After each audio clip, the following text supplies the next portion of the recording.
बाबू उदय भानुलाल का मकान बाजार बना हुआ है। बरामदे में सुनार के हथौड़े और कमरे में दर्जी की सुइयां चल रही हैं। सामने नीम के नीचे बड़ाई चारपाइयां बना रहा है। खपरेल में हलवाई के लिए भट्ठा खोदा गया है। मेहमानों के लिए अलग एक मकान ठीक किया गया है। यह प्रबंध किया जा रहा है कि हर एक मेहमान के लिए एक एक चारपाई, एक एक कुर्सी और एक एक मेज हो। हर 3 मेहमानों के लिए एक एक कहार रखने की सलाह दी जा रही है।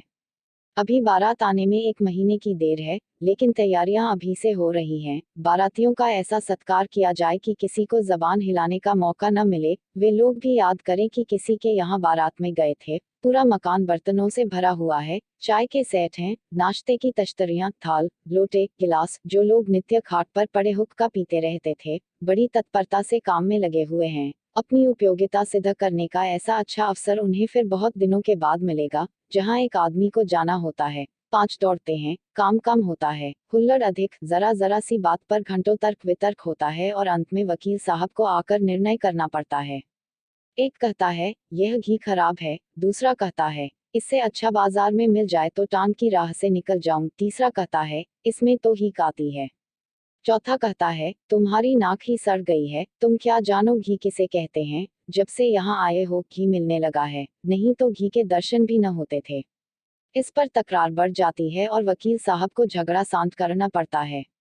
रात के 9 बजे थे। उदय भानुलाल अंदर बैठे हुए खर्च का हिसाब लगा रहे थे। वह प्रायः रोज ही हिसाब लगाते थे, पर रोज ही उसमें कुछ न कुछ परिवर्तन करना पड़ता था। सामने कल्याणी भौहें सिकोड़े हुए खड़ी थी। बाबू साहब ने बड़ी देर के बाद सिर उठाया और बोले, 10,000 से कम नहीं होता, बल्कि शायद और बढ़ जाए।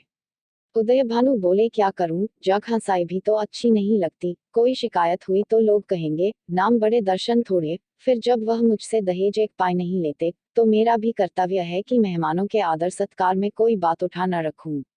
कल्याणी बोली, जब से ब्रह्मा ने सृष्टि रची, तब से आज तक कभी बारातियों को कोई प्रसन्न नहीं रख सकता। उन्हें दोष निकालने और निंदा करने का कोई न कोई अवसर मिल ही जाता है। जिसे अपने घर सूखी रोटियां भी मयस्सर नहीं, वह भी बारात में जाकर तानाशाह बन बैठता है। तेल खुशबूदार नहीं, साबुन टके सेर का जाने कहां से बटोर लाए। कहार बात नहीं सुनते, लालटेनें धुआं देती हैं। कुर्सियों में खटमल है, चारपाइयां ढीली हैं, जनवासे की जगह हवादार नहीं। ऐसी ऐसी हजारों शिकायतें होती रहती हैं। उन्हें आप कहाँ तक रोकिएगा। अगर यह मौका न मिला तो और कोई ऐब निकाल लिए जाएंगे। भाई, यह तेल तो रंडियों के लगाने लायक है, हमें तो सादा तेल चाहिए। जनाब ने यह साबुन नहीं भेजा है, अपनी अमीरी की शान दिखाई है, मानो हमने साबुन देखा ही नहीं। ये कहार नहीं, यमदूत हैं, जब देखिए सिर पर सवार। लालटेनें ऐसी भेजी हैं कि आंखें चमकने लगती हैं। अगर 10-5 दिन इस रोशनी में बैठना पड़े तो आंखें फूट जाएं। जनवासा क्या है, अभागे का भाग्य है, जिस पर चारों तरफ से झोंके आते रहते हैं। मैं तो फिर यही कहूंगी कि बारातियों के नखरों का विचार ही छोड़ दो। उदय भानु बोले, तो आखिर तुम मुझे क्या चाहती हो। कल्याणी बोली, कह तो रही हूँ, पक्का इरादा कर लो कि मैं 5,000 से अधिक न खर्च करूंगा। घर में तो टका है नहीं, कर्ज ही का भरोसा ठहरा। तो इतना कर्ज क्यों ले कि जिंदगी में अदा न हो। आखिर मेरे और बच्चे भी तो हैं, उनके लिए भी तो कुछ चाहिए। उदय भानु बोले, तो आज मैं मरा जाता हूँ। कल्याणी बोली, जीने मरने का हाल कोई नहीं जानता। कल्याणी बोली, इसमें बिगड़ने की तो कोई बात नहीं, मरना एक दिन सभी को है। कोई यहाँ अमर होकर थोड़े ही आया है। आंखें बंद कर लेने से तो होने वाली बात न टलेगी। रोज आंखों देखती हूँ, बाप का देहांत हो जाता है, उसके बच्चे गली गली ठोकरें खाते फिरते हैं। आदमी ऐसा काम ही क्यों करे। उदय भानु ने जलकर कहा, जो अब समझ लूं कि मेरे मरने के दिन निकट आ गए, यही तुम्हारी भविष्यवाणी है। सुहाग से स्त्रियों का जी उठते नहीं सुना था, आज यह नई बात मालूम हुई। रंडापे में भी कोई सुख होगा ही। कल्याणी बोली, तुमसे दुनिया की कोई भी बात कही जाती है तो जहर उगलने लगते हो। इसे कहीं टिकना नहीं है, मेरी ही रोटियों पर पड़ी हुई है या और कुछ।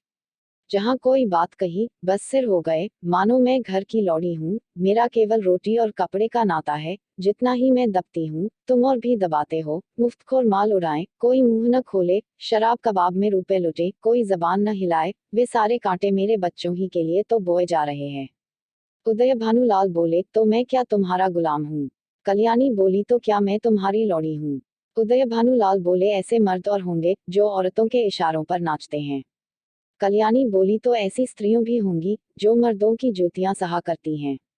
उदय भानुलाल बोले, मैं कमा कर लाता हूँ, जैसे चाहूँ खर्च कर सकता हूँ, किसी को बोलने का अधिकार नहीं। कल्याणी बोली तो आप अपना घर संभालिए। ऐसे घर को मेरा दूर ही से सलाम है, जहाँ मेरी कोई पूछ नहीं। घर में तुम्हारा जितना अधिकार है उतना ही मेरा भी, इससे जौ भर भी कम नहीं। अगर तुम अपने मन के राजा हो तो मैं भी अपने मन को रानी हूँ। तुम्हारा घर तुम्हें मुबारक रहे। मेरे लिए पेट की रोटियों की कमी नहीं है। तुम्हारे बच्चे हैं, मारो या जिलाओ, न आंखों से देखूंगी न पीड़ा होगी। आंखें फूटी, पीर गई। उदय भानु बोले, क्या तुम समझती हो कि तुम न संभालेगी तो मेरा घर ही न संभलेगा? मैं अकेले ऐसे ऐसे 10 घर संभाल सकता हूँ। कल्याणी बोली, कौन? अगर आज के महीने दिन मिट्टी में न मिल जाए तो कहना, कोई कहती थी। यह कहते कहते कल्याणी का चेहरा तमतमा उठा। वह झमक कर उठी और कमरे के द्वार की ओर चली। वकील साहब मुकदमे में तो खूब मीन मेख निकालते थे, लेकिन स्त्रियों के स्वभाव का उन्हें कुछ यूं ही सा ज्ञान था। यही एक ऐसी विद्या है जिसमें आदमी बूढ़ा होने पर भी कोरा रह जाता है। अगर वे अब भी नर्म पड़ जाते और कल्याणी का हाथ पकड़कर बिठा लेते तो शायद वह रुक जाती, लेकिन आपसे यह तो हो न सका। उल्टे चलते चलते एक और चरका दिया। बोले, मैके का घमंड होगा। कल्याणी ने द्वार पर रुककर पति की ओर लाल लाल नेत्रों से देखा और बिफर कर बोली, मैके वाले मेरे तकदीर के साथी नहीं है और न मैं इतनी नीच हूं कि उनकी रोटियों पर जा पाऊं। उदय भानु बोले, तब कहाँ जा रही हो?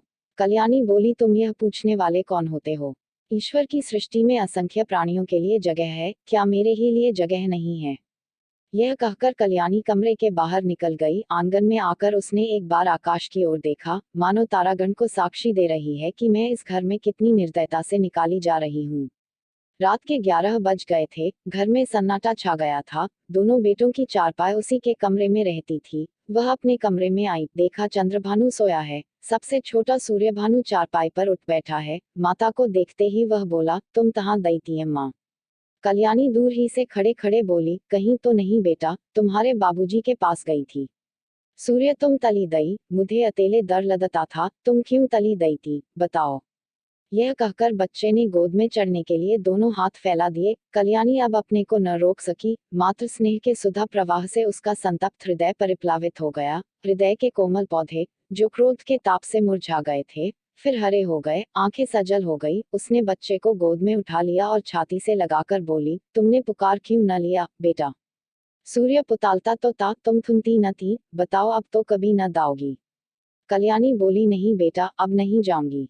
यह कहकर कल्याणी सूर्यभानु को लेकर चारपाई पर लेटी। माँ के हृदय से लिपटते ही बालक शंख होकर सो गया। कल्याणी के मन में संकल्प विकल्प होने लगे। पति की बातें याद आती तो मन होता घर को तिलांजलि देकर चली जाऊं, लेकिन बच्चों का मुंह देखती तो वात्सल्य से चित गदगद हो जाता। बच्चों को किस पर छोड़कर जाऊं? मेरे इन लालों को कौन पालेगा? ये किसके होकर रहेंगे? कौन प्रातः काल इन्हें दूध और हलवा खिलाएगा? कौन इनकी नींद सोएगा, इनकी नींद जागेगा? बेचारे कौड़ी के 3 हो जाएंगे। नहीं प्यारो, मैं तुम्हें छोड़कर नहीं जाऊंगी। तुम्हारे लिए सब कुछ सह लूंगी। निरादर, अपमान, जली कटी, खोटी खरी, घुड़की झिड़की सब तुम्हारे लिए सहूंगी। कल्याणी तो बच्चे को लेकर लेटी, पर बाबू साहब को नींद न आए। उन्हें चोट करने वाली बातें बड़ी मुश्किल से भूलती थी। उफ, यह मिजाज, मानो मैं ही इनकी स्त्री हूँ। बात मुंह से निकालनी मुश्किल है। अब मैं इनका गुलाम होकर रहूं। घर में अकेली यह रहें और बाकी जितने अपने बेगाने हैं सब निकाल दिए जाएं। जला करती हैं, मनाती हैं कि यह किसी तरह मरे तो मैं अकेली आराम करूं। दिल की बात मुंह से निकल ही आती है, चाहे कोई कितना ही छिपाए। कई दिन से देख रहा हूं ऐसी ही जली कटी सुनाया करती हैं। मैके का घमंड होगा, लेकिन वहां कोई भी न पूछेगा। अभी सब आवभगत करते हैं, जब जाकर सिर पड़ जाएंगी तो आटे दाल का भाव मालूम हो जाएगा। रोती हुई जाएगी, वाह रे घमंड। सोचती है मैं ही यह गृहस्थी चलाती हूँ। अभी 4 दिन को कहीं चला जाऊं तो मालूम हो जाएगा, सारी शेखी किरकिरी हो जाएगा। एक बार इनका घमंड तोड़ ही दूं, जरा वैधव्य का मजा भी चखा दूं। न जाने इनकी हिम्मत कैसे पड़ती है कि मुझे यूं कोसने लगते हैं। मालूम होता है प्रेम इन्हें छू नहीं गया, या समझती हैं यह घर से इतना चिमटा हुआ है कि इसे चाहे जितना कोसूं टलने का नाम न लेगा। यही बात है, पर यहाँ संसार से चिमटने वाले जीव नहीं हैं। जहनुम में जाए यह घर जहाँ ऐसे प्राणियों से पाला पड़े, घर है या नरक? आदमी बाहर से थका मांदा आता है तो उसे घर में आराम मिलता है, यहाँ आराम के बदले कोसने सुनने पड़ते हैं। मेरी मृत्यु के लिए व्रत रखे जाते हैं। यह है 25 वर्ष के दाम्पत्य जीवन का अंत। बस चल ही दूं, जब देख लूंगा इनका सारा घमंड धूल में मिल गया और मिजाज ठंडा हो गया तो लौट आऊंगा। 4-5 दिन काफी होंगे। लोग तुम भी याद करोगी किसी से पाला पड़ा था। यही सोचते हुए बाबू साहब उठे, रेशमी चादर गले में डाली, कुछ रुपए लिए, अपना कार्ड निकालकर दूसरे कुर्ते की जेब में रखा, छड़ी उठाए और चुपके से बाहर निकले। सब नौकर नींद में मस्त थे। कुत्ता आहट पाकर चौंक पड़ा और उनके साथ हो लिया। पर यह कौन जानता था कि यह सारी लीला विधि के हाथों रची जा रही है। जीवन रंगशाला का वह निर्दय सूत्रधार किसी अगम गुप्त स्थान पर बैठा हुआ अपनी जटिल क्रूर क्रीड़ा दिखा रहा है। यह कौन जानता था कि नकल असल होने जा रही है, अभिनय सत्य का रूप ग्रहण करने वाला है। निशा ने इंदु को परास्त करके अपना साम्राज्य स्थापित कर लिया था। उसकी पैशाचिक सेना ने प्रकृति पर आतंक जमा रखा था। सद्वृत्तियां मुंह छिपाए पड़ी थीं और कुवृत्तियां विजय गर्व से इछलाती फिरती थीं। वन में वन्यजंतु शिकार की खोज में विचार रहे थे और नगरों में नर पिशाच गलियों में मंडराते फिरते थे। बाबू उदयभानु लाल लपके हुए गंगा की ओर चले जा रहे थे। उन्होंने अपना कुर्ता घाट के किनारे रखकर 5 दिन के लिए मिर्जापुर चले जाने का निश्चय किया था। उनके कपड़े देखकर लोगों को डूब जाने का विश्वास हो जाएगा। कार्ड कुर्ते की जेब में था, पता लगाने में कोई दिक्कत न हो सकती थी। दम के दम में सारे शहर में खबर मशहूर हो जाएगी। 8 बजते बजते तो मेरे द्वार पर सारा शहर जमा हो जाएगा, तब देखूं देवी जी क्या करती हैं।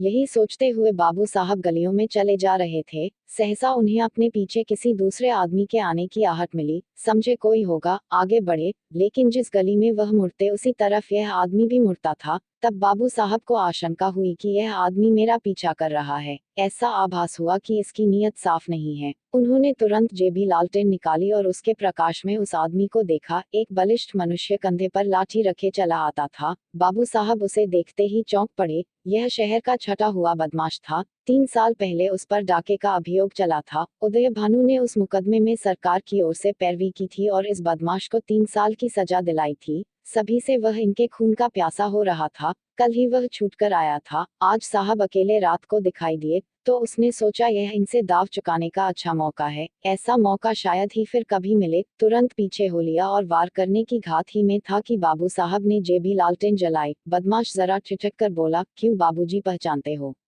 मैं हूँ मतई। बाबू साहब ने डपट कर कहा, तुम मेरे पीछे पीछे क्यों आ रहे हो? मतई बोला, क्यों, किसी को रास्ता चलने की मनाही है। यह गली तुम्हारे बाप की है। बाबू साहब जवानी में कुश्ती लड़े थे, अब भी हृष्ट पुष्ट आदमी थे, दिल के भी कच्चे न थे। छड़ी संभाल कर बोले, अभी शायद मन नहीं भरा, अब की 7 साल को जाओगे। मतई बोला, मैं 7 साल को जाऊंगा या 14 साल को, पर तुम्हें जिंदा न छोड़ूंगा। हाँ, अगर तुम मेरे पैरों पर गिरकर कसम खाओ कि अब किसी को सजा न कराऊंगा तो छोड़ दूं। बोलो, मंजूर है? उदयभानु बोले, तेरी शामत तो नहीं आई। मतई बोला, शामत मेरी नहीं आई, तुम्हारी आई है। बोलो, खाते हो कसम एक? उदयभानु बोले, तुम हटते हो कि मैं पुलिसमैन को बुलाऊं? मतई बोला, 2। उदयभानु गरज कर बोले, हट जा बदमाश, सामने से। मतई बोला, 3। मुंह से 3 शब्द निकालते ही बाबू साहब के सिर पर लाठी का ऐसा तुला हाथ पड़ा कि वह अचेत होकर जमीन पर गिर पड़े। मुंह से केवल इतना ही निकला, हाय, मार डाला। मतई ने समीप आकर देखा तो सिर फट गया था और खून की धार निकल रही थी। नाड़ी का कहीं पता न था। समझ गया कि काम तमाम हो गया। उसने कलाई से सोने की घड़ी खोल ली, कुर्ते से सोने के बटन निकाल लिए, उंगली से अंगूठी उतारी और अपनी राह चला गया, मानो कुछ हुआ ही नहीं। हाँ, इतनी दया की कि लाश रास्ते से घसीटकर किनारे डाल दी। हाय बेचारे, क्या सोचकर चले थे, क्या हो गया? जीवन, तुमसे ज्यादा आसार भी दुनिया में कोई वस्तु है क्या? वह उस दीपक की भांति ही क्षणभंगुर नहीं है, जो हवा के एक झोंके से बुझ जाता है। पानी के एक बुलबुले को देखते हो, लेकिन उसे टूटते भी कुछ देर लगती है। जीवन में उतना सार भी नहीं, सांस का भरोसा ही क्या, और इसी नश्वरता पर हम अभिलाषाओं के कितने विशाल भवन बनाते हैं। नहीं जानते नीचे जाने वाली सांस ऊपर आएगी या नहीं, पर सोचते इतनी दूर की हैं, मानो हम अमर हैं।